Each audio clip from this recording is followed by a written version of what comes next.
Saat hari pernikahan gadis itu, dia diculik oleh seorang samurai yang lewat. Namun orang tuanya dan suaminya tidak hanya tidak menghalangi, malah takut menimbulkan ketidakpuasan samurai. Mereka bahkan berlutut dengan hormat sambil melihat samurai pergi jauh. Hanya karena samurai pada masa itu memiliki kedudukan yang tinggi dan berpengaruh. Mereka khawatir akan terlibat dan tidak berani melawan. Asalkan gadis itu menunjukkan sedikit perlawanan saat itu, samurai akan dengan murah hati mengantarkannya pulang. Namun dia tidak menyangka gadis itu tidak hanya tidak keberatan sedikit pun, malah dengan sukarela mendekapnya dalam dekapannya. Maka samurai memutuskan untuk membiarkan gadis itu tinggal di rumahnya, dan memberinya kehidupan yang mewah. Sayangnya kebahagiaan itu tidak berlangsung lama, nasib gadis itu tidak baik. Tak lama kemudian, gadis itu tiba-tiba meninggal dengan tragis. Meskipun samurai merasa menyesal, namun tidak bisa berbuat apa-apa. Beberapa puluh tahun berlalu dalam sekejap. Prajurit tua yang sudah tidak peduli pada urusan dunia. Semua urusan rumah diserahkan kepada anak laki-laki. Namun pada hari pernikahan cucunya, gadis itu tiba-tiba berubah menjadi setan kucing. Dia membunuh cucunya, Mayu, di depan semua orang. Sebelum semua orang bisa memahami apa yang terjadi, seorang pedagang obat tiba-tiba muncul di dalam ruangan. Dia memberitahu semua orang bahwa kematian Mayu bukanlah ulah manusia, tetapi ada setan kuat yang bermain di baliknya. Dia lalu melemparkan beberapa lembar kertas mantra. Dia menggunakan penyegelan untuk melindungi rumah ini. Tuan tua itu tidak percaya pada setan, malah memerintahkan orang untuk mengikat pedagang obat yang mencurigakan. Dia masih mempertimbangkan keselamatan orang-orang bodoh ini. Setidaknya biarkan saya menempelkan kertas mantra di dalamnya. Kertas mantra, masih ada waktu untuk menggunakan penyegelan melindunginya. Diam, aku tahu kau ingin melarikan diri. Ikat dia lebih erat. Orang ini bisa menggunakan seni bela diri yang sangat aneh. Lengan sudah patah. Begitulah seharusnya, pantas saja. Saat semua orang sedang membahas bagaimana menghadapi si apoteker, mendadak terdengar suara kucing di luar pintu. Kemudian cairan mulai turun dari langit ke langit. Pengawal baru saja menyadari itu adalah darah. Lalu diseruduk oleh si apoteker dan terpental keluar. Dalam sekejap, sebuah mayat jatuh keras ke tanah. Semua terkejut dan berteriak karena kematian yang tiba-tiba. Tanpa disadari, para pelayan di luar sudah mati semua. Saat ini, si apoteker tidak lagi menyembunyikan kekuatannya. Dengan mudah melepaskan diri dari ikatan tali. Kamu orang ini.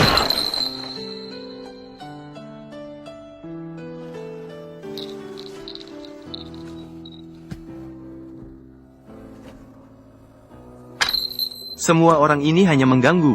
Si apoteker tidak punya waktu untuk menjelaskan kepada orang-orang bodoh ini. Dengan mengayunkan kedua tangannya, banyak kertas talisman muncul. Baru saja memperkuat beberapa perisai di ruangan. Seluruh bangunan mulai berguncang dengan keras. Kucing siluman sedang berusaha keras untuk menembus perisai. Pedang pembasmi siluman yang dipegang oleh Yakou mengandung kekuatan besar. Namun harus mengetahui seluruh kebenaran sebelum dapat ditarik keluar. Maka dia segera bertanya kepada semua orang. Mengapa ada begitu banyak perangkap tikus di rumah tapi tidak ada seekor kucing kecil pun terlihat? Apakah ada yang melakukan sesuatu terhadap kucing kecil, sehingga menyebabkan kucing siluman melakukan balas dendam? Pelayan wanita yang baik hati langsung membuka suara setelah mendengar. Dia tahu bahwa kepala pelayan sering membeli beberapa kucing, namun tidak pernah melihat seekor kucing kecil di rumah. Melihat tuduhan mengarah kepadanya sendiri, kepala pelayan segera menjelaskan bahwa tuannya yang memintanya membelinya. Mengenai apa yang dilakukan dengan kucing-kucing itu, dia juga tidak tahu. Saat itulah tuan rumah dengan bangga membuka suara. Membunuh mereka. Bulu kucing sangat kuat. Tulangnya halus, tapi bulunya tebal. Ini bisa digunakan sebagai ujian. Banyak kucing kecil yang hidup mati mengerikan di bawah pedang. Kumpulan kebencian membentuk makhluk kucing setan bukanlah hal yang aneh. Namun pedang pembasmi iblis di tangan Togame masih diam, menunjukkan bahwa alasan sebenarnya belum ditemukan. Saat itulah kertas mantra di dinding tiba-tiba bereaksi. Neraca di lantai menunjukkan arah pergerakan makhluk kucing setan. Togame mengikuti petunjuk dengan siap siaga. Mereka sampai di ruangan tempat jenazah Shinu disimpan. Namun mereka menemukan kertas mantra di dinding mulai menghilang perlahan. Shinu yang telah mati tiba-tiba berubah wajah. Kemudian perlahan-lahan membuka matanya. Nyonya Nagae. Nyonya Mizue.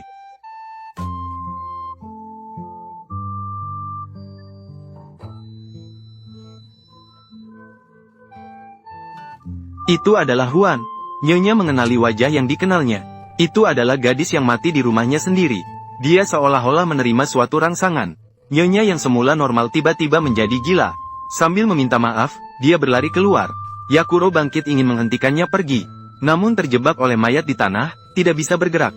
Saat wanita yang tidak sadar membuka pintu besar, banyak kucing muncul di depan semua orang. Seorang gadis mengenakan gaun pengantin keluar perlahan-lahan. Di bawah perintahnya, kucing-kucing memakan wanita itu. Yakuro segera menutup pintu, bergantung pada pintu dengan susah payah. Pengawal juga ingin datang membantu. Akhirnya ditendang jauh oleh kekuatan kucing setan, hingga pelayan melemparkan seluruh botol garam pengusir setan. Kucing setan yang terluka akhirnya pergi sementara. Yakuro memperkuat perisai ruangan saat itu. Kemudian bertanya kepada semua orang siapa gadis tadi. Tampaknya dia adalah penyebab terbentuknya kucing setan. Namun dia sama sekali tidak pernah menyangka sampai pada titik ini. Masih belum ada yang mau mengungkapkan kebenaran. Melihat perisai ruangan hampir tidak bisa bertahan. Saat itulah tuan tua menarik tuas di dinding. Sebuah pintu rahasia terbuka perlahan di depan semua orang. Tangga di belakang bisa menuju ke ruang bawah tanah yang tidak diketahui orang. Semua orang yang selamat bersembunyi di dalam. Melihat makhluk kucing hampir menembus perisai. Untuk melindungi keselamatan orang di belakangnya, Yaoran hanya bisa bertahan dengan kekuatannya sendiri. Di belakangnya, seorang samurai tua yang tidak pernah berbicara. Setelah melihat makhluk kucing semakin mendekat, akhirnya mengungkapkan apa yang terjadi pada masa lalu. Memang pada awalnya dia menculik gadis itu karena tergoda. Namun dia juga memberi kesempatan pada gadis itu untuk pergi. Gadis itu memaksakan diri untuk terus bersama dengannya. Samurai tua merasa kasihan untuk mengirimnya pulang lagi. Maka dengan belas kasihan, dia memutuskan untuk membiarkannya tinggal di rumah. Dan memberinya kehidupan yang mewah. Siapa yang tahu dia tiba-tiba meninggal dengan nasib buruk. Prajurit tua itu juga sangat sedih tentang hal ini. Dia merasa gadis itu pasti meninggal muda. Rasa sakit dan kematian kucing kecil yang tragis bergabung. Akhirnya berubah menjadi makhluk setan kucing. Dia pasti tidak bisa memaafkan pengantin baru di rumah ini.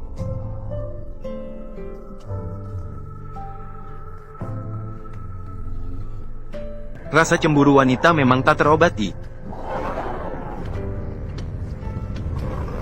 Sepertinya mendengar kata-kata sang samurai, serangan makhluk setan kucing semakin ganas. Kekuatan besar membuat darah sang tabib terus mengalir.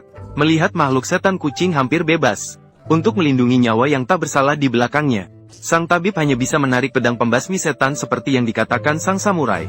Namun dia sama sekali tidak menyangka sang samurai telah menipunya. Kebenaran palsu tidak dapat memberi kekuatan pada pedang pembasmi setan. Hanya bisa melihat kucing siluman melepaskan diri dengan mata terbelalak, menabrak dirinya sendiri dengan keras. Langsung jatuh ke dalam tubuh kucing siluman. Disitulah apoteker menyaksikan kebenaran sejati. Ternyata gadis itu tidak tinggal dengan sukarela pada waktu itu. Setelah diculik, dia terus dikurung di ruang bawah tanah. Meskipun dia memohon dengan sangat kepada samurai tua untuk membiarkannya pergi, yang didapat hanyalah luka-luka di seluruh tubuhnya, dan berbagai macam getaran, dan pemerkosaan yang tak terhitung jumlahnya. Untuk mencegah gadis itu melarikan diri, samurai tua bahkan mengurungnya dengan sangkar, meminta kepala rumah tangga untuk melatihnya menjadi patuh. Gadis itu menderita banyak penyiksaan yang tidak manusiawi dari mereka. Kepala rumah tangga bahkan berharap gadis itu segera mati, sehingga dia tidak perlu lagi memberinya sisa makanan yang tersisa. Nyonya yang mengetahui semuanya hanya diam-diam menatap gadis yang putus asa. Awalnya ingin melarikan diri dari neraka ini dengan berpuasa. Namun suatu hari, seekor kucing tiba-tiba masuk ke ruang bawah tanah. Kehadirannya menjadi satu-satunya penyelamatan bagi gadis itu. Dia memberikan semua makanannya kepada kucing itu.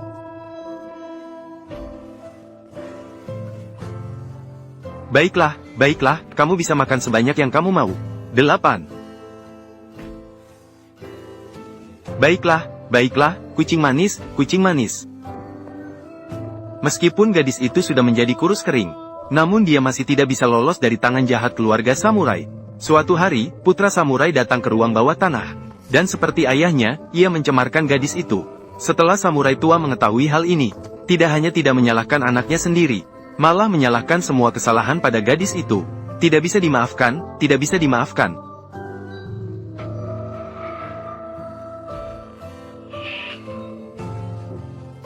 Apa yang terjadi dengan orang ini? Hanya seekor binatang semata. Cepatlah berlari. Kamu cepat lari keluar. Kucing, kucing, cepatlah. Kucing yang lucu, kucing yang lucu. Seseorang harus hidup dengan baik.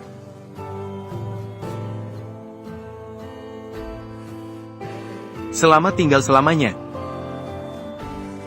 Gadis itu dibunuh secara kejam oleh samurai tua. Jenazah dilemparkan ke dalam sumur yang gelap dan dingin. Bahkan setelah mati, tidak bisa melarikan diri dari kurungan sempit. Sekarang, Yakou akhirnya mengetahui kebenaran. Pedang pembasmi setan di tangannya kemudian melepaskan segelnya. Makhluk kucing selalu menangis di atas sana menunggu. menunggu Yakou mengetahui segalanya. Menggunakan pedang pembasmi setan untuk meninggalkan dunia yang kotor ini. Yakou juga sangat merasa simpati dengan nasib gadis itu. Satu-satunya hal yang bisa dilakukan sekarang adalah memberinya pembebasan. Akhirnya, makhluk kucing hantu diselimuti serangan pedang pembasmi setan, berubah menjadi kembang api yang indah di langit. Dan makhluk kucing hantu sebenarnya adalah kucing yang dibesarkan oleh gadis itu pada masa lalu. Untungnya, selama waktu yang digunakan oleh Yakou untuk merenungkan kenangan tersebut, selain pengawal dan pelayan yang tidak terlibat dalam masalah ini, semua orang tewas tragis oleh tangan makhluk kucing. Akhirnya, pelayan dan pengawal menguburkan jenazah kucing kecil. Dikubur di sisi sumur tempat gadis itu berada. Berdoa agar mereka bisa bertemu lagi di surga. Ketika Yakou meninggalkan rumah besar ini, jiwa gadis dan kucing itu juga meninggalkan tempat neraka ini bersamanya. Di sini. Kucing. Ini dia.